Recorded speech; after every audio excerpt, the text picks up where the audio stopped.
বাংলাদেশের tissue industry গুলো কিভাবে টিস্যু উৎপাদন করে। ভার্জিন পাল্পটা কি? হ্যান্ড টাওয়ালে একটা টান দিলে আরেকটার সাথে সাথে উঠে চলে আসতেছে, এই ধরনের ভার্জিন পাল্প তারা উৎপাদন করে। আজকে আমরা টিস্যু বিজনেস বা টিস্যু উৎপাদনের আদ্য প্রান্ত বিষয় নিয়ে আমরা আলোচনা করব। কিভাবে টিস্যু উৎপাদন করা যায় এবং টিস্যু এটা বাজারজাতকরণ করা যায়, টিস্যু উৎপাদন করতে কি কি মেশিন লাগে, এটাতে জায়গা কতটুকু লাগে, টিস্যু কত ধরনের হয়, টিস্যুর জিএসএম কত হয়, এগুলো টিস্যুর মার্কেট প্রাইস কত, মেশিনের দাম কত, কতটুকু জায়গা লাগে, এটার ইলেকট্রিসিটি কি লাগে, এই বিষয়গুলো নিয়ে আমরা আজকে এই টিস্যু বিজনেস যারা করতে চান ঠিক তাদের জন্য একটা মাস্টার ক্লাস হতে যাচ্ছে। তো প্রথমেই আমরা বলবো যে টিস্যু কত ধরনের হয়ে থাকে। টিস্যু আমরা মোটা দাগে যদি বলি, টিস্যুর ক্যাটাগরি তিনটা। সেই তিনটা কি কি? এটা হচ্ছে টয়লেট টিস্যু, যেটা মানে সবাই জানেন আপনারা, যে গোল যে টিস্যু, এটা হচ্ছে টয়লেট টিস্যু। এটা হচ্ছে একটা ক্যাটাগরি। 2 নাম্বার ক্যাটাগরি হচ্ছে ন্যাপকিন টিস্যু। এটা হচ্ছে ন্যাপকিন টিস্যু। ন্যাপকিন টিস্যু এটার বৈশিষ্ট্যটা কি? ন্যাপকিন টিস্যুর বৈশিষ্ট্য হচ্ছে এটা 4 ভাঁজ করা থাকে, 4 ফোল্ড, 4 ভাঁজ। অর্থাৎ ন্যাপকিন মানে হচ্ছে রুমাল, অনেকে রুমাল টিস্যু বলে থাকে। এই টিস্যুটা হচ্ছে ন্যাপকিন টিস্যু। তাহলে আমরা দুটা ভ্যারাইটি নিয়ে কথা বললাম, একটা হচ্ছে ন্যাপকিন টিস্যু, একটা টয়লেট টিস্যু। আর থার্ড যে ভ্যারাইটি, সে ভ্যারাইটি হচ্ছে হ্যান্ড টাওয়াল। হ্যান্ড টাওয়াল টিস্যুটা কেমন? এটা হচ্ছে একটা হ্যান্ড টাওয়াল টিস্যু। এই টিস্যুর বৈশিষ্ট্যটা কি? এই টিস্যুর বৈশিষ্ট্য হচ্ছে একটা টান দিলে আর একটা উঠে আসবে, মুখ বের হয়ে আসলো। এটা টান দিলাম আর এটার মুখ বের হয়ে আসলো। আমরা এটা যদি আবার টেনে উঠে নিয়ে আসি তো আরেকটার মুখ বের হয়ে আসলো। এটা হচ্ছে হ্যান্ড টাওয়াল টিস্যু। এই হ্যান্ড টাওয়াল টিস্যুর আরেকটা বৈশিষ্ট্য হচ্ছে এটা থাকে হচ্ছে 2 ভাঁজ, 2 ফোল্ড বলে এটাকে। আর এটা হচ্ছে হ্যান্ড টাওয়াল, এটা ন্যাপকিন টিস্যু, এটা হ্যান্ড টাওয়াল টিস্যু। এই হলো টিস্যুর মূলত মোটা দাগে 3টি ক্যাটাগরি। এছাড়াও আরো অনেক সাব ক্যাটাগরি আছে। সাব ক্যাটাগরির মধ্যে হচ্ছে পকেট টিস্যু। বাইরে যারা যায় তারা একটা পকেটে 10 টাকা থেকে টিস্যু কিনে রাখে, একটা পকেট টিস্যু। আরেকটা ক্যাটাগরি হচ্ছে ফেসিয়াল টিস্যু। ফেসিয়াল টিস্যু এটারও মানে এটা দেখবেন যে এটা অনেক পাতলা হয়, এটার জিএসএমটা অনেক কম থাকে। এটারও বৈশিষ্ট্য হচ্ছে একটা টান দিলে আরেকটার মাথা বের হয়ে আসে। এটা হচ্ছে ফেসিয়াল টিস্যু। সাব ক্যাটাগরির মধ্যে আরেকটা টিস্যু আছে যেটা হচ্ছে কিচেন টাওয়াল। এটা টয়লেট টিস্যুর যে টিস্যু, এটারই একটা ক্যাটাগরি। এই টয়লেট টিস্যুর এটা একটু বড় সাইজে হয়। 3টা সাব ক্যাটাগরিতে থাকলো আর 3টা হচ্ছে মেজর থাকলো। আমরা এখন এক এক করে টিস্যুর কিছু বিষয়গুলো আমরা একটু জানার চেষ্টা করি। বাজারে হ্যান্ড টাওয়াল টিস্যু এটাই কিন্তু চাহিদাটা অনেক বেশি, এবং বলা যায় একটা বাজারের একটা মেজর পার্ট এই হ্যান্ড টাওয়াল টিস্যুই হচ্ছে এটা দখল করে থাকে। অন্যান্য ক্যাটাগরিও অনেক প্রচলিত, বাট তাদের মধ্যে হ্যান্ড টাওয়াল টিস্যুটা এটার চেয়ে বেশি বাজারে এটার চাহিদা। তো এই টিস্যুর মেজারমেন্ট যেটাকে বলি আমরা সাইজ, এই সাইজ কিন্তু হচ্ছে দুইটা সাইজ বলতে কি, যে দৈর্ঘ্য আর প্রস্থ। এক সাইডে থাকবে 210 মিলিমিটার, এটা একটু স্ট্যান্ডার্ড সাইজ। আর এক সাইডে থাকবে 200 মিলিমিটার, 200 ইন্টু 210 ইন্টু 200, এই মেজারমেন্টের এই টিস্যুটা থাকে। আর অন্যদিকে যে ন্যাপকিন টিস্যু, সেই ন্যাপকিন টিস্যুর যে মেজারমেন্ট, এই মেজারমেন্ট হচ্ছে 13 ইঞ্চি। এক সাইডে থাকবে 13 ইঞ্চি, অন্য সাইডে থাকবে 13 ইঞ্চি। 13 ইঞ্চি ইন্টু 13 ইঞ্চি এটার সাইজ। আর হ্যান্ড টাওয়ালের সাইজ হচ্ছে 210 ইন্টু 200, এটা হচ্ছে মিলিমিটারে বলি আমরা, 210 ইন্টু 200। আর ন্যাপকিন টিস্যুকে আমরা ইঞ্চিতে বলি, 13 ইঞ্চি ইন্টু 13 ইঞ্চি। এই দুটার মধ্যে যে বেসিক পার্থক্য যেটা বললাম, একটা 4 ফোল্ড থাকে, একটা 2 ফোল্ড থাকে। আরো যে গুরুত্বপূর্ণ বিষয় হচ্ছে এইটার যে একটা মানে আয়তন, টোটাল যে একটা ক্ষেত্রফল, এই ক্ষেত্রফল এই হ্যান্ড টাওয়াল টিস্যুর ক্ষেত্রফলের চেয়ে 2.5 গুণ বেশি, প্রায় 2.5 গুণ বেশি ন্যাপকিন টিস্যুতে। তার মানে ন্যাপকিন টিস্যুতে খরচ বেশি হয়। যারা হোটেল রেস্টুরেন্ট চালায় তারা স্বাভাবিকভাবে ন্যাপকিন টিস্যুর পরিবর্তে হ্যান্ড টাওয়াল টিস্যু ব্যবহার করতে বেশি পছন্দ করেন। মানে হোটেল মালিকরা কেন পছন্দ করেন? হ্যান্ড টাওয়াল টিস্যু এই ব্যাগ থেকে একটা তুললাম, দুটা তুলেও যদি কেউ হাত মুছে, তারপরে কিন্তু একটা ন্যাপকিন টিস্যুর একটা টিস্যুর চেয়ে এই হ্যান্ড টাওয়ালের খরচটা কম হলো। হ্যান্ড টাওয়ালের 2.5টা সমান হচ্ছে ন্যাপকিনের একটা। কোনো গ্রাহক যদি হোটেলে খাওয়ার পরে যদি 2টা হ্যান্ড টাওয়াল টিস্যু ব্যবহার করে, অন্যদিকে অন্য গ্রাহক একটা ন্যাপকিন টিস্যু ব্যবহার করলো, তারপরেও কিন্তু হ্যান্ড টাওয়ালে সাশ্রয় বেশি। এই জন্য এখন অধিকাংশ হোটেল রেস্টুরেন্ট মালিকরা তারা হ্যান্ড টাওয়াল টিস্যু এটা ব্যবহার করতে তারা বেশি পছন্দ করেন। আরো একটা সুবিধা হচ্ছে হ্যান্ড টাওয়ালে একটা টান দিলে আরেকটা সাথে সাথে উঠে চলে আসতেছে, মুখ বের হয়ে আসতেছে। কিন্তু ন্যাপকিন টিস্যুর ক্ষেত্রে এটা বিষয়টা টোটাল উল্টা। ন্যাপকিন টিস্যুতে আমরা যখন একটা টিস্যু টান দিব তখন একসাথে কিন্তু দুটা তিনটা টিস্যু কিন্তু এর সাথে মানে চলে আসার একটা সম্ভাবনা থাকে। অনেক সময় এখানে ধরতে গিয়ে দুটা টিস্যু একসাথে চলে আসে। তো দুটা টিস্যু যদি একসাথে চলে আসে, অনেক সময় তিনটা টিস্যুও চলে আসতে পারে। সেক্ষেত্রে হোটেল মালিক যারা আছেন তাদের জন্য কিন্তু এটা লসের পরিমাণটা অনেক বেশি হয়ে যায়। দুটা টিস্যু চলে আসা মানে হচ্ছে হ্যান্ড টাওয়ালের 5টা টিস্যুর সমান। এই ন্যাপকিন টিস্যু এটার আবিষ্কারটা অনেক আগে, আর আধুনিক ভার্সন হচ্ছে হ্যান্ড টাওয়াল টিস্যু। ন্যাপকিন টিস্যুতে কিন্তু আবার একটা ভাব আছে যে এটা একটা গর্জিয়াস ভাব আছে, অ্যারিস্টোক্রেসি ভাব আছে, বা একটা আভিজাত্যের বিষয় আছে। কারণ এখানে বিভিন্ন ধরনের ডিজাইন করা যায়, এখানে অনেক ধরনের লেখা যায়। এই ন্যাপকিন টিস্যুতে মানে বিভিন্ন ধরনের এমবোসিং করা যায়, এজ এমবোসিং বলি আমরা, সাইড এজ এমবোসিং। আবার বিভিন্ন কোম্পানি বিভিন্ন ধরনের তাদের লোগো, মনোগ্রাম বা বিভিন্ন ধরনের কিছু লিখতে পারে, এটা এক ধরনের ব্র্যান্ডিং হয়। বিশেষ করে যে খুব ভালো রেস্টুরেন্ট, দামি রেস্টুরেন্ট যারা ব্র্যান্ডিং পছন্দ করে, টিস্যুর চারানা আটানা এটা তাদের কাছে বিষয় না, তারা সাধারণত ন্যাপকিন টিস্যু ব্যবহার করে। বেশিরভাগ দেখবেন যে যেসব চাইনিজ রেস্টুরেন্ট আছে বা 5 স্টার হোটেল বা আরো ভালো ভালো কোনো বড় মানুষের বিয়ে যেখানে অনেক আয়োজন, সেখানে কিন্তু ন্যাপকিন টিস্যু ব্যবহার করা হয়, এখানে তাদের একটা ব্র্যান্ডিং হয়। কিন্তু হ্যান্ড টাওয়াল টিস্যুতে এই ব্র্যান্ডিংটা সম্ভব হয় না। অর্থাৎ ন্যাপকিন টিস্যুর সাথে মেশিনের সাথে প্রিন্টিং যোগ করা যায়, 1 colour printer, 2 colour printer, 3 colour printer, এরকম বিভিন্নভাবে প্রিন্টার যোগ করা যায় এবং একটা ব্র্যান্ডিং করা যায়। এটা এখন আমরা যেটা বলি, এই ন্যাপকিন টিস্যুর মাধ্যমে অনেক সময় বাজারে খুব সহজে দখল নেওয়া যায়। কারণ বড় বড় টিস্যু কোম্পানিগুলো তারা তাদের এত বেশি কাজের প্রেশার থাকে, যে কারণে তারা মানে প্রিন্টিং মানে খুচরা গ্রাহকদের জন্য 100 প্যাকেট 500 প্যাকেটের জন্য তারা প্রিন্টিং করার মতো তাদের সময়টা থাকে না। বাট যেসব ছোট উদ্যোক্তা যারা এইসব টিস্যু ফ্যাক্টরি চালান, তাদের জন্য কিন্তু আবার গ্রাহকদেরকে আকৃষ্ট করার কিন্তু একটা সুযোগ। যে কোনো কর্পোরেট প্রতিষ্ঠানকে তাদের লগো সহ যখন এই টিস্যুটা দেওয়া যাবে, তখন মানে তারা অনেক বেশি আকৃষ্ট হবে এই টিস্যুর প্রতি। কে না চায় নিজের ব্র্যান্ডিং? তার মানে এই ন্যাপকিন টিস্যুর সুবিধা আছে, অসুবিধা আছে। অসুবিধাটা কি বললাম? এটার কনজাম্পশনটা বেশি, খরচ বেশি।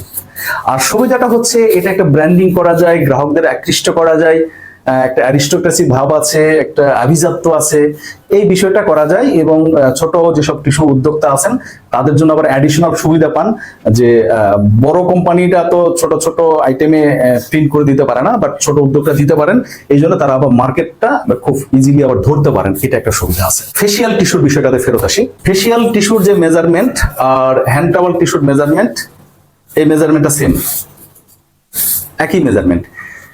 হ্যান্ড টাওয়াল টিস্যুর যে মেজারমেন্ট আগে বলেছি 210 × 200 মিলিমিটার। ফেসিয়াল টিস্যুতেও কিন্তু একই মেজারমেন্ট থাকে, 210 × 200 মেজারমেন্ট। অর্থাৎ মেশিন কিন্তু এক, অর্থাৎ হ্যান্ড টাওয়াল এবং ফেসিয়াল দুটা একই মেশিনে উৎপাদন করা যায় এবং একই ডাইসে হয়। এই জন্য এই ফেসিয়াল টিস্যু এবং হ্যান্ড টাওয়াল টিস্যুর মেজারমেন্টটা সেম, একই ডাইস এবং একই মেশিন। টিস্যুর থিকনেসের কম বেশি আছে, ফেসিয়াল টিস্যু এবং হ্যান্ড টাওয়াল টিস্যুর থিকনেসের কম বেশি আছে। হ্যান্ড টাওয়াল থেকে ফেসিয়ালে মেশিন কনভার্ট করার জন্য জাস্ট কিছু না, কিছু অ্যাডজাস্টমেন্ট আছে। এটা যারা অপারেটর আছে, যারা মেশিনের টেকনিশিয়ান আছে, তারা বোঝে কিভাবে আগে যদি আমরা হ্যান্ড টাওয়াল তৈরি করি, 2 ঘন্টা পরে ফেসিয়াল যদি তৈরি করি, তাহলে এটা অপারেটর বা যারা টেকনিশিয়ান আছে তারা বিষয়টা বোঝে। ফেসিয়াল টিস্যুর মধ্যে আরো একটা বিষয় আমরা দেখাই, মানে ফেসিয়াল টিস্যু কিন্তু 2 প্লাই। 2 প্লাই মানে কি? প্লাই মানে হচ্ছে আমরা যদি বলি পর্দা বা লেয়ার। ফেসিয়াল টিস্যুতে 2 প্লাই থাকে, 2টা প্লাই একসাথে থাকে। অনেক সময় অনেক কোম্পানি করে কি এই 2টা টিস্যুর 2 কালার দেয়, একটা সাদা দেয়, একটা গোলাপি কালারের দেয়, 2 কালারের দেয়। আবার অনেকে 2টাই সাদা দেয়, অনেকে 2টাই গোলাপি দেয়, এটা যার যার ডিপেন্ড। তো 2টা কালার দিলে কি হবে আর সিঙ্গেল একটা কালার দিলে কি হবে? 2টা কালার দিলে দেখতে ডেফিনেটলি ভালো লাগে, একটা সুন্দর লাগে। আর অসুবিধা হচ্ছে এখানে ইনভেন্টরি বেড়ে যায়। তার মানে আপনাকে সাদা যে ফেসিয়াল টিস্যু সেটারও রোল রাখতে হবে, আবার গোলাপি কালারের যে টিস্যু সেটারও রোল রাখতে হবে। তার মানে আপনার ইনভেন্টরি বেড়ে যাবে। অল্প ইনভেন্টরিতে কাজ করতে চাইলে এই 2টাই সাদা বা 2টাই গোলাপি, ঠিক এই ধরনের টিস্যু ব্যবহার করা যেতে পারে। ফেসিয়াল এবং হ্যান্ড টাওয়ালের মধ্যে বেসিক ডিফারেন্সটা কি? বেসিক ডিফারেন্স, ফেসিয়াল টিস্যুর জিএসএমটা একটু ডিফারেন্ট হয়, পাতলা হয়, অনেক বেশি সফট হয়, নরম হয়, এবং 2টা প্লাই একসাথে থাকে। আমরা যখন ফেসিয়াল থেকে উঠাবো, 2টা প্লাই একসাথে উঠবে। দুটো প্লাই একসাথে উঠলো, কিন্তু হ্যান্ড টাওয়ালের ক্ষেত্রে যখন উঠাবো তখন একটাই উঠবে, কিন্তু এটা কিন্তু একটু হার্ড হয়, একটু মোটা হয়, এটা জিএসএমটা বেশি। আরো একটা বিষয় যে হ্যান্ড টাওয়ালে অ্যাম্বুশ করা থাকে, অ্যাম্বুশ নিজের ইচ্ছা মতো ডিজাইন করা যায়, যে কোনো ডিজাইন করা যায়, কিন্তু ফেসিয়াল টিস্যুতে কোনো অ্যাম্বুশ করা থাকে না। এগুলো ডিফারেন্স। সিমিলারিটি যদি বলি যে মেজারমেন্ট, দুটার মেজারমেন্ট একই মেজারমেন্ট, 210x200, একই মেশিনে হ্যান্ড টাওয়াল এবং ফেসিয়াল এই দুটা টিস্যু উৎপাদন করা যায়। আমরা যদি এখন একটা পাওয়ারের বিষয়টাতে আসি, যেটা ইলেকট্রিসিটি ঠিক কতটুকু লাগে কিংবা কত ভোল্টেজের লাগে, আমরা জানি ইলেকট্রিসিটি মেইনলি সিঙ্গেল ফেজ আর হচ্ছে থ্রি ফেজ। থ্রি ফেজ মানে 440 ভোল্টেজ, আর সিঙ্গেল ফেজ যেটা আমরা এটা 220 ভোল্টেজ। ন্যাপকিন টিস্যু এটাও 440 করা যায়, আবার 220ও করা যায়। যেহেতু ইন্ডাস্ট্রিয়াল ইউজ, এটা 440 করা ডেফিনেটলি ভালো। আবার কেউ যদি ছোট আকারে করতে চায় তাহলে অ্যাডভান্স আগেই বলতে হয় যে এটাকে আমাদের 220-তে কনভার্ট করে দিতে হয়। বাট আমরা সাজেস্ট করি যদি আপনার 440 ভোল্টেজের লাইন থাকে তাহলে এটা 440 ভোল্টেজেই নেওয়াটাই ভালো। অনুরূপভাবে টয়লেট টিস্যু, এটাতেও কিন্তু একই ঘটনা, 220-তেও করা যায়, 440-তেও করা যায়, কিন্তু ডিপেন্ডস, এটা অ্যাডভান্স বলতে হয় ম্যানুফ্যাকচারারকে যে আমি 220-তে চাই অথবা 440-তে চাই। এটা গেল পাওয়ারের ভোল্টেজ। এবং পাওয়ার যদি বলি, পাওয়ার এগুলোর পাওয়ার লাগে 440 ভোল্টেজ যদি হয়, এটার পাওয়ার লাগবে 2.2 কিলোওয়াট। অন্যভাবে এই টয়লেট টিস্যুকে যদি আমরা 220-তে নিয়ে আসি, সেক্ষেত্রে কিন্তু এটার পাওয়ারের পরিমাণটা বেশি, প্রায় 5 কিলোওয়াট লাগবে। অনুরূপভাবে আমাদের ন্যাপকিন টিস্যু, এটার পাওয়ার হচ্ছে আমরা 440-তে যদি করি, আমাদের এটা 5 থেকে 5.5 কিলোওয়াট আমাদের এটার ইলেকট্রিসিটি লাগে। আর এটাকে যদি আমরা 220-তে করে নিয়ে আসি তাহলে এটা 8 থেকে 9 কিলোওয়াট লাগবে। হ্যান্ড টাওয়াল এবং ফেসিয়াল দুটো যদি একই মেশিন, এটা 440 ভোল্টেজ মাস্ট, এটা হচ্ছে 9 থেকে 10 কিলোওয়াট ইলেকট্রিসিটি লাগবে এটার জন্য। আরো একটা বিষয় আমরা ডিফারেন্স গুলো বলি, যখন এই প্রোডাকশন করা হবে হ্যান্ড টাওয়ালের ক্ষেত্রে একই সাথে দুইটা রোল কিন্তু পিছন থেকে উঠাইতে হয়, জাম্বো রোল উঠাইতে হবে, একই সাথে দুটা রোল লাগবে। কারণটা হলো, মূল কারণটা হচ্ছে এটা তো চেনের মতো থাকে, অর্থাৎ মালা গাঁথা হয়, একটার সাথে আরেকটা হুক আপ করা হয়। তো এই জন্য এটার টেকনোলজিটাই হচ্ছে দুইটা রোল একসাথে পিছন দিকে উঠাইতে হয়। অন্যভাবে ন্যাপকিন টিস্যুর ক্ষেত্রে সিঙ্গেল রোল, অর্থাৎ একটা জাম্বো রোল দিয়েই এটা প্রোডাকশন করতে হয়। এটা টেকনোলজি, এটা একটা রোল লাগবে। ফেসিয়াল টিস্যুর ক্ষেত্রে এখানে দুইটা রোল একসাথে লাগবে। হ্যান্ড টাওয়াল, ন্যাপকিন আমরা বলেছি। আর ন্যাপকিনের ক্ষেত্রে আমরা অ্যাডিশনাল একটা কথা বলেছি যে এখানে প্রিন্টিং সিস্টেমটা থাকে, প্রিন্টিং রোলার থাকে, 2 কালার প্রিন্টার হতে পারে, 3 কালার হতে পারে, সিঙ্গেল কালার হতে পারে, অ্যাজ পার কাস্টমার রিকোয়ারমেন্ট। তো এটা এই যে বিভিন্ন ধরনের ব্র্যান্ডিং এর ক্ষেত্রে এই প্রিন্টিং রোলারটা ব্যবহার করা যায়। তো টয়লেট টিস্যুর ক্ষেত্রে আমরা আবারও আগের অবস্থায় ফেরত আসি।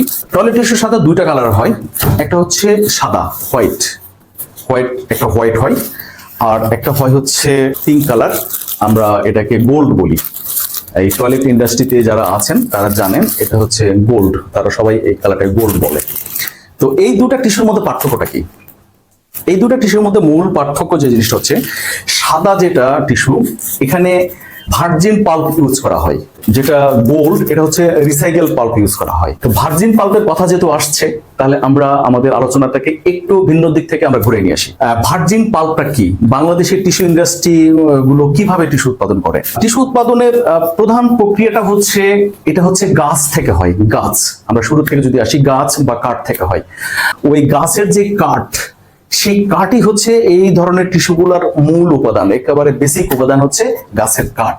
এই কাঠগুলোকে গুঁড়ো করে, টুকরো করে পাল্প বানায় তারা এক সময়, যেটা বলি ভার্জিন পাল্প। এই ধরনের ভার্জিন পাল্প তারা উৎপাদন করে। আমরা ক্যামেরাতে কাছে থেকে দেখবেন, এটাও মানে রোল আকারেই বিদেশ থেকে আসে। বাংলাদেশে কোনো কোম্পানি এই ধরনের ভার্জিন পাল্প উৎপাদন করতে পারে না, কারণ বাংলাদেশে তো ওই পর্যাপ্ত বনায়ন নাই। এই ভার্জিন পাল্প হচ্ছে আমাদের টিস্যুর প্রধান উৎস। বাংলাদেশে যত বড় বড়ই কোম্পানি বলি না কেন, তারা সবাই এই ধরনের পাল্প ইম্পোর্ট করে থাকে। এটাকে আমরা বলি ভার্জিন পাল্প, এটা কাঠ থেকে হয়েছে। তো এই ভার্জিন পাল্প এবং রিসাইকেল পেপার, রিসাইকেল পেপারটা কি? আমরা যত ধরনের এই যে টিস্যুগুলো আমরা ফেলাই দিই, আমরা যত ধরনের কাগজ আছে, আমাদের বই পুস্তক খাতা, পরীক্ষার এক্সাম শিট, আরো যত ধরনের কাগজ আছে, সেই কাগজগুলো পেপার ফ্যাক্টরি গুলো তারা বিভিন্ন টোকায় তাদের মাধ্যমে কালেকশন করে আবার নিয়ে যাচ্ছে ফ্যাক্টরিতে নিয়ে যাওয়ার পরে তারা এই ওয়েস্টেজ পেপারটাকে তারা গলায় ফেলতেছে, গলায় ফেলে তারা পানির মতো পাল্প তৈরি করে ফেলে। ওই পাল্পটাকে ধাপে ধাপে তারা আবার শুকায়, ড্রাই করে, বিভিন্ন থিকনেস অ্যাডজাস্ট করে, এর পরবর্তীতে তারা রিসাইকেল, মানে যেটা রিসাইকেল পেপার থেকেই সরাসরি যেটা তৈরি হয় ওটা হচ্ছে রিসাইকেল টিস্যু। ওই রিসাইকেল টিস্যু সাধারণত এই পিঙ্ক কালারের করা হয়। কারণটা কি? কারণ হচ্ছে বিভিন্ন জায়গা থেকে বিভিন্ন কালারের পেপার ফ্যাক্টরিতে যাচ্ছে, কোনোটা নীল, কোনোটা সাদা, কোনোটা হলুদ, অনেক ধরনের পরীক্ষার খাতায় কালি দেওয়া থাকে, নানান ধরনের দেওয়া থাকে।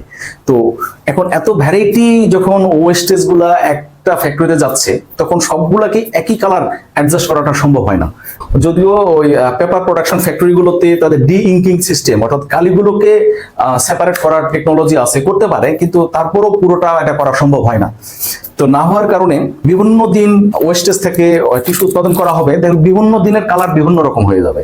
তখন তো এটা মার্কেটে সাস্টেন থাকতেছে না, আগের দিনের এক ধরনের কালার, পরের দিনের এক ধরনের কালার। এই জন্য টিস্যু ফ্যাক্টরি গুলো করে কি, যখন ওয়েস্টেজ থেকে টিস্যু উৎপাদন করে তখন তারা একটা কালার মানে ডোজিং করে এমন ভাবে রাখে যখন তার প্রত্যেক দিন তারা একই ধরনেরই একই কালারের টিস্যুটা উৎপাদন করতে পারে।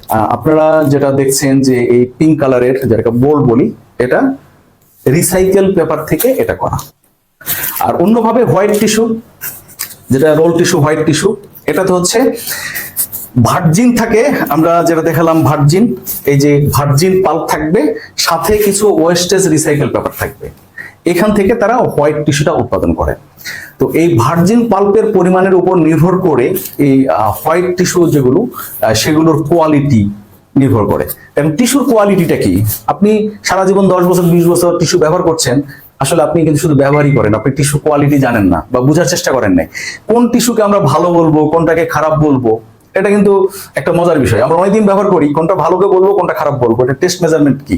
এটা টিস্যুর অনেক ধরনের টেস্ট মেজারমেন্ট আছে। তার মধ্যে যদি প্রধান জিনিসটা হচ্ছে এটা মানে কতটুকু পানি সক করতে পারছে, শোষণ করতে পারতেছে। মূল কাজ তো এটার পানি মোছা, পানি মোছার এটার ক্যাপাসিটিটা কত, এটা হচ্ছে টেস্টের একটা কোয়ালিটি। অর্থাৎ এই টিস্যুতে যদি ময়েশ্চার থাকে তাহলে কিন্তু এটা বেশি পানি শোষণ করতে পারবে না, অর্থাৎ আগেই নিজের মতো পানি আছে, আর কতটুকু পানি শোষণ করবে। আর এটার মধ্যে ময়েশ্চার না থাকলে সে কিন্তু অনেক পানি শোষণ করবে। তো ময়েশ্চার কেন থাকবে আর কেন থাকবে না? সাধারণত রিসাইকেল টিস্যুগুলো এগুলো কিন্তু শতবার, হাজারবার কিন্তু বারবার রিসাইকেল হচ্ছে, আবার যাচ্ছে, আবার রিসাইকেল হচ্ছে, আবার যাচ্ছে, অনেকবার রিসাইকেল হয়। এই রিসাইকেল হওয়ার কারণে টিস্যুর যে ফাইবার, অর্থাৎ টিস্যুর ভিতরে যে আঁশ, এই আঁশটা ভার্জিন পাল্পের ক্ষেত্রে এটা হচ্ছে অনেক লম্বা থাকে। এই টিস্যুর স্ট্রেংথটা অনেক ভালো থাকে, অনেক বেশি টিস্যুটা শক্তিশালী হয় এবং ওখানে পানি অ্যাবজর্ব ক্যাপাসিটি বেশি। আর এই টিস্যুর মধ্যে যখন আপনি রিসাইকেল ঢুকাই দিবেন তখন দেখা গেল এটার কিন্তু ক্যাপাসিটি কমে গেল, অ্যাবজর্পশন ক্যাপাসিটিও কমে যাবে, এটার স্ট্রেংথ কমে যাবে। কারণ বারবার রিসাইকেল হওয়াতে এটার যে ফাইবার বা যেটা আঁশ বলি, এটা ছোট হতে থাকবে, যতবার রিসাইকেল হবে ততবারই ছোট হতে থাকবে। টয়লেট টিস্যুর ক্ষেত্রে যে জিনিসটা আমরা আসলাম, যে দুটা কালার হয়, একটা গোল্ড, একটা সাদা। সাদাটাতে বলেছি, জাস্ট সামারি বলি, রিসাইকেলের সাথে আপনার ভার্জিন পাল্পটা যুক্ত করা থাকে। বাট যেটা গোল্ডের ক্ষেত্রে এখানে ভার্জিন পাল্প থাকে না, শুধু রিসাইকেল থেকেই হয়, একটা কালার ডোজিং করা থাকে। বাজারে আবার দেখবেন যে এটা রিসাইকেল, এটার আবার দাম বেশি, আর যেটা সাদা এটা ভার্জিন থাকা সত্ত্বেও এটার দাম কম। আরেকটা মজার বিষয়, এটার কারণটা কি? এটার কারণটা হচ্ছে, এটা হচ্ছে কোয়ান্টিটি, ওজন। এটার ওজন বেশি দেয়, এটা কেজি হিসাবে মানে দাম কম, বাট যেহেতু ওজন বেশি দেয় এই জন্য টোটাল এই টিস্যুর দামটা বেড়ে যায়। এটা খুব সম্ভবত এটা 125 গ্রাম থাকে, যেটা গোল্ড, এই জন্য এটার গায়ের মূল্যটা অনেক বেড়ে যায় এটা। আর সাদা টিস্যু এটা থাকে 80 গ্রামের মতো থাকে, আর এটা থাকে 125 গ্রাম। কত পার্সেন্ট বেশি? প্রায় 1.5 গুণ। এটার চেয়ে এটার 1.5 গুণ বেশি থাকে ওজনে। এই জন্য এটা রিসাইকেল হওয়া সত্ত্বেও এটার আবার দাম বেশি, আর এটা পরিমাণ কম থাকে, ভার্জিন মিক্সড করা থাকে, তারপরও এটার আবার দাম কম। এটা হচ্ছে একটা মজার বিষয়। এই যে টিস্যু, এই টিস্যুটা কিভাবে উৎপাদনটা হবে? শুরুতেই যে বড় বড় পেপার কোম্পানিগুলো বাংলাদেশে যারা মাদার মেশিন নিয়ে কাজ করে, এই ধরনের বেশ কিছু টিস্যু ফ্যাক্টরি আছে, তারা মাদার মেশিনের মাধ্যমে বড় বড় জাম্বু রোল তৈরি করে। 2000 ডেকেল, 2800 ডেকেল। ডেকেল মানে ডেকেল হচ্ছে সাইজ, যদি এটা 2000 হয় তাহলে 2 মিটার পর্যন্ত হবে, 2800 হলে তাহলে 2.8 মিটার হবে, এটাকে বলে ডেকেল সাইজ। বড় বড় টিস্যু কোম্পানি আমাদের দেশে যারা আছে তারা এই বড় বড় ডেকেল তৈরি করে, এই টয়লেট টিস্যুর ক্ষেত্রে বা অন্যান্য গুলোর ক্ষেত্রেও। এর পরবর্তী কাজটা কি? এর পরবর্তী কাজ হচ্ছে যেসব কনভার্টিং ফ্যাক্টরি আছে যারা টিস্যু কনভার্ট করে, ছোট ছোট ফ্যাক্টরি বলবো বা মাঝারি মানের ফ্যাক্টরি বলবো, তারা ওই বড় জাম্বো রোল নিয়ে এসে তারা রিউইন্ডিং মেশিনের মাধ্যমে জাম্বো রোল থেকে এটাকে বেবি রোল তৈরি করে। এটাকে লম্বা বেবি রোল তৈরি হবে, লম্বা জাম্বো রোল থেকে রিউইন্ডিং মেশিনের মাধ্যমে বেবি রোল তৈরি হলো। সেকেন্ড এটা স্টেজ হচ্ছে এই বেবি রোলটাকে পার সাইজ, এগুলোর মার্কেটে একটা স্ট্যান্ডার্ড সাইজ আছে, এই স্ট্যান্ডার্ড সাইজ অনুযায়ী আপনাকে তখন টিস্যু কাটিং মেশিনের মাধ্যমে এটা কাটতে হবে। জাম্বো রোল থেকে আগে বেবি রোল হলো, এই বেবি রোলকে আবার কাটিং মেশিনের মাধ্যমে এটা আবার কাটতে হবে। টিস্যুর ক্ষেত্রে আমরা বলবো ছোট বা মাঝারি মানের উদ্যোক্তার জন্য প্যাকেজিং মেশিনের ওই রকম ভাবে কোনো প্রয়োজন হয় না। এটার প্যাকেজিংটা বড় কোম্পানি ছাড়া তাদের অটোমেটিক প্যাকেজিং মেশিন দরকার হয় না। এটার প্যাকেজিং এর হিসাবটা খুবই সিম্পল। তো আপনাকে শুরুতেই কোনো একটা ব্র্যান্ডিং করে নিতে হবে। এখানে আমরা দেখছি যে একটা টিস্যু আছে, এটা হাসনা হেনা। দেখেন, আপনারা কেউ কোনোদিন চিনেন কিনা আমি জানি না, চিনতে পারেন। এই যে হাসনা টিস্যু, তারা একটা ব্র্যান্ডিং করেছে। এর পরবর্তী কাজটা হচ্ছে এই টিস্যু কাটিং করার পরে এই প্যাকেজিংটা খুব সহজ। এই যে প্যাকেজিং করা হলো, আর শ্রমিকরা এই দুই সাইডে আটকাই দিল, কাজ শেষ। বেশি প্রোডাকশন ছাড়া আপনার জন্য কোনো ওই টিস্যুর আলাদা কোনো প্যাকেজিং মেশিন দরকার নাই। এটা টোটালি ম্যানুয়াল প্যাকেজিং। এটা আমরা টয়লেট টিস্যু ক্ষেত্রে, আর টয়লেট টিস্যুর ক্ষেত্রে যদি আমরা আদ্যপ্রান্ত ধারণা যদি ক্লিয়ার করে থাকতে পারি, জাম্বো রোল থেকে হবে বেবি রোল, বেবি রোলকে কাটিং করে ছোট ছোট পিস আকারে হবে, এবং এর পরবর্তীতে এটাকে নিজস্ব ব্র্যান্ডিং অনুযায়ী এটা প্যাকেজিং করতে হবে। এর পরবর্তীতে এটাকে 12 পিসের একসাথে করে 12 পিসের পলিতে, ওটাও একটা ব্র্যান্ডিং থাকবে, 12 পিসের পলি করে তারপরে তাদের মার্কেটে যাবে। আর টয়লেট টিস্যুর ক্ষেত্রে বলতে চাই সেটা হলো, টয়লেট টিস্যুর ক্ষেত্রেও দেখবেন এটাও কিন্তু 2 লেয়ার থাকে। টয়লেট টিস্যুর ক্ষেত্রে এটা 2 লেয়ার থাকে। আমরা 2 লেয়ার আগে কোথায় যেন দেখেছিলাম, মনে আছে? হ্যাঁ, সেটা হচ্ছে যে ফেসিয়াল টিস্যু। ফেসিয়াল টিস্যুতেও 2 লেয়ার থাকে, আবার টয়লেট টিস্যুতেও 2 লেয়ার থাকে। আমরা বলেছিলাম যে হ্যান্ড টাওয়াল মেশিনের ক্ষেত্রে আমাদের 2টা রোল লাগাইতে হয়, একইভাবে আমাদের ফেসিয়াল টিস্যুর ক্ষেত্রেও কিন্তু ওই 2টা রোল লাগাইতে হবে। আর টয়লেট টিস্যুর ক্ষেত্রে যখন ওই জাম্বো রোল থেকে বেবি রোল করা হবে, তখনও কিন্তু এটা 2টা রোল লাগবে। 2টা রোল একসাথে হয়ে আসবে, এরপর এখানে অ্যাম্বুশিং হবে, তার পরবর্তীতে পারফোরেশন হবে। পারফোরেশন কি? পারফোরেশন হচ্ছে যে জিনিসটাকে আমরা এটা ছিঁড়ে ফেলতে পারবো, এই বিষয়টাকে বলা হয় পারফোরেশন হবে। এটা নির্দিষ্ট মাপে। আমরা টয়লেট টিস্যু নিয়ে কথা বলেছি, আমরা হ্যান্ড টাওয়াল ফেসিয়াল টিস্যু নিয়ে কথা বলেছি, আমরা ন্যাপকিন টিস্যু নিয়ে কথা বলেছি। এর পরবর্তীতে টিস্যুর আর ভ্যারিয়েশন কি থাকে? আর ভ্যারিয়েশন থাকে পকেট টিস্যু। পকেট টিস্যুর এটা বাজারে অত বেশি চাহিদা নাই, বাট কিছু স্টুডেন্টরা, কর্মজীবী নারীরা যারা মার্কেটে থাকে তারা কিছু ব্যবহার করে, বাট ওটার চাহিদা এত বেশি নাই। কিচেন টাওয়েল টয়লেট টিস্যুরই একটা ভ্যারিয়েন্ট, এটা আরো মানে বড় সাইজ হয়। তো ওইটা সমাজের কিছু পুর শ্রেণীর মানুষ তারা তাদের কিচেনে ওটা ব্যবহার করে, বাট ওইটা এত বেশি না। ছোট উদ্যোক্তাদের জন্য টয়লেট টিস্যু এবং ফেসিয়াল টিস্যু এবং পকেট টিস্যু, এই 3টা টিস্যুর কোনো মানে ছোট উদ্যোক্তা যারা আছেন তাদের জন্য এই 3টা টিস্যু কোনো দরকার হবে না। তাহলে ছোট উদ্যোক্তা কোন টিস্যু দিয়ে ব্যবসা শুরু করতে পারে? ছোট উদ্যোক্তা ব্যবসা শুরু করতে পারে হ্যান্ড টাওয়েল দিয়ে। এটা বাজারের আগেও বলেছি যে এটার বাজারে চাহিদাটা অনেক বেশি। ছোট উদ্যোক্তা যেহেতু, আপনি কিন্তু বড় জায়গায় যেতে পারবেন না, আপনি একটা 5 স্টার হোটেলে এটার মার্কেটিং করতে যেতে পারবেন না, আরো অনেক জায়গায় এটা যেতে পারবেন না, আপনার অনেক লিমিটেশন থাকবে।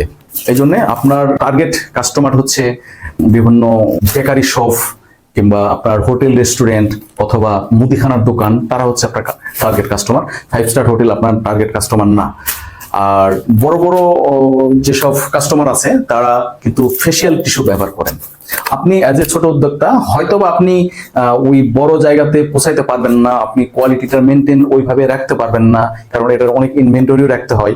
তো আপনার জন্য ছোট উদ্যোক্তা বা মাঝারি উদ্যোক্তার জন্য আমরা যেটা বলি, আপনার জন্য এই হ্যান্ড টাওয়েল এটা একটা বেস্ট চয়েস। আর সেকেন্ড হচ্ছে আপনার ন্যাপকিন টিস্যু, এটাও একটা চয়েস হতে পারে। মার্কেটে দখল নেওয়ার জন্য আপনাকে কাস্টমাইজ নাম, তারপরে তাদের কোম্পানির লোগো সহ আপনি এটা দিয়ে মার্কেটে নিতে পারবেন, মার্কেটে আপনার অবস্থানটা ধরতে পারবেন। আর টয়লেট টিস্যু এটা তো লাগবেই, কিন্তু এটার ক্ষেত্রে যে বিষয়টা হলো যে রিউইন্ডিং এর কথা বললাম, যে বড় জাম্বো রোল থেকে যে বেবি রোল করা হয়, এই রিউইন্ডিং মেশিনের দাম তুলনামূলক বেশি, বেশ ভালোই বেশি। ছোট উদ্যোক্তা যদি হয়ে থাকেন, যাদের অল্প ইনভেস্টমেন্ট, তারা রিউইন্ডিং মেশিনের কথা চিন্তা করার আপাতত দরকার নাই, তারা শুধুমাত্র কাটিং মেশিনের মাধ্যমে নেবেন। যারা জাম্বো রোল যারা সাপ্লাই করবে তাদের সাথে একটু কমিউনিকেশন ভালো লিয়াজু রাখলে তাদের কাছ থেকে এই বেবি রোল পাওয়াটা সম্ভব। জাম্বো রোলের পরিবর্তে ওনারাই একটা কনভার্ট করে আপনাকে এটা বেবি রোল ওনারাই দিবেন। তাহলে আমরা সামারিতে যদি আসি, যে যারা ছোট এবং মাঝারি উদ্যোক্তা তারা কিনে কাজ করবেন, তারা কাজ করবেন হচ্ছে হ্যান্ড টাওয়েল নিয়ে, তারা কাজ করবেন ন্যাপকিন টিস্যু নিয়ে, আর তারা কাজ করবেন টয়লেট টিস্যু নিয়ে, এই 3টা প্রোডাক্ট নিয়ে কাজ করবেন।